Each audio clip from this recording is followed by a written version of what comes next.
ભાદરવી પૂનમ આવી રહી છે અને આ પૂનમ આવે છે ત્યારે ભક્તોની ભીડ છે તે યાત્રાધામમાં જોવા મળે છે અને ખાસ કરીને ભક્તો છે તે પોતાની શ્રદ્ધા અનુસાર પોતાની માનતા ઉતારવા માટે પગપાળા પણ જતા હોય છે અને આ સંઘ જ્યારે જઈ રહ્યો છે પદયાત્રા કરીને શ્રદ્ધાળુઓ જાય છે ત્યારે કેટલાક શ્રદ્ધાળુઓ છે તે મંદિર સુધી નથી પહોંચતા કારણ કે તેમનું કોઈને કોઈ ઘટનાને લઈને મોત થાય છે અને હિટ એન્ડ રનના જે કિસ્સાઓ વધી રહ્યા છે।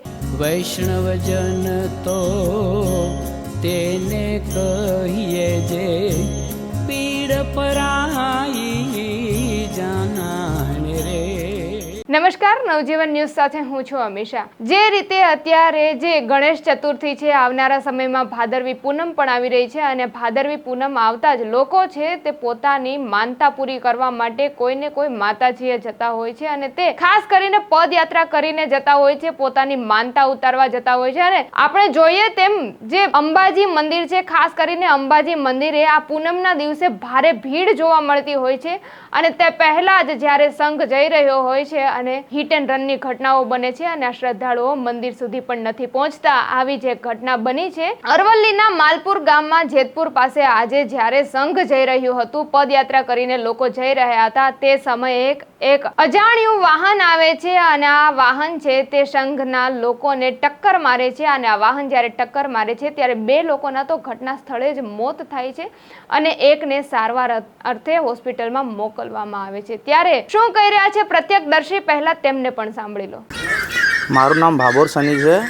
અમે દાહોદથી અંબાજી પગપાળા જવા માટે નીકળ્યા હતા અને કાલે રાત્રે અમે મહીસાગર પર રોકાયા હતા, મહીસાગર નદી પર, અને ત્યાંથી અમે મોડી રાત્રે ચાલવાનું સ્ટાર્ટ કર્યું હતું। પછી ત્યારબાદ અમે આ માલપુરની પહેલાં જે ટોલ ગેટ આવે છે ત્યાં અમારા 3 વ્યક્તિ છેલ્લા ચાલતા હતા, જે બધાથી લાસ્ટમાં હતા, એમને અમને જાણ કરી કોઈએ અધર વ્યક્તિએ કે તમારા સંઘમાંથી કોઈનું એક્સિડન્ટ થયું છે।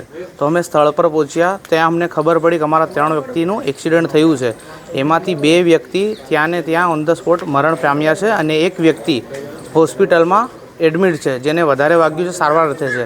અને જે અજાણ્યા વ્યક્તિએ જે ટક્કર મારી છે એ વ્યક્તિની જાણ હજી થઈ નથી અમને, અને અમે ચાહીએ છીએ, અમે પ્રશાસનથી રિક્વેસ્ટ કરીએ છીએ કે જલ્દીથી જલ્દી એ વાહનવાળાને પકડીને શોધીને એને કાયદેસર કાર્યવાહી કરે, ત્યાર એના પછી એનાથી કોઈ કે બીજા કોઈ બી સંઘવાળાને તકલીફ ના પડે આ વસ્તુની, એ અમે પ્રશાસનથી રિક્વેસ્ટ કરીએ છીએ। તો આ હતા પ્રત્યક્ષદર્શી કે તમે તેમને પણ સાંભળ્યા અને જે રીતે હિટ એન્ડ રનની ઘટના તેમણે વર્તવી અને સાથે સાથે કહ્યું કે અમારા સંઘના લોકો જે પદયાત્રા કરીને જઈ રહ્યા હતા અને 2 લોકોના તો ઘટના સ્થળે જ મોત થઈ ગયા છે। શું વીતતી હશે આ પરિવાર ઉપર, કારણ કે તેમના પણ બાળકો, પરિવાર, માતા પિતા કે તે પણ કોઈનું સંતાન છે, એટલે તેમના ઉપર શું વીતતી હશે આ પરિવાર, એ આશામાં બેઠું હશે કે જે અમારા પરિવારનું સભ્ય છે તે આવનારા સમયમાં પોતાની માનતા પૂરી કરીને આવશે। ત્યારે આપનું આ અંગે શું કહેવું છે કમેન્ટમાં આપના પ્રતિભાવ ચોક્કસથી જણાવજો। આવા જ પ્રકારના સમાચાર મેળવવા માટે નવજીવન ન્યૂઝ સાથે જોડાયેલા રહો। નમસ્કાર।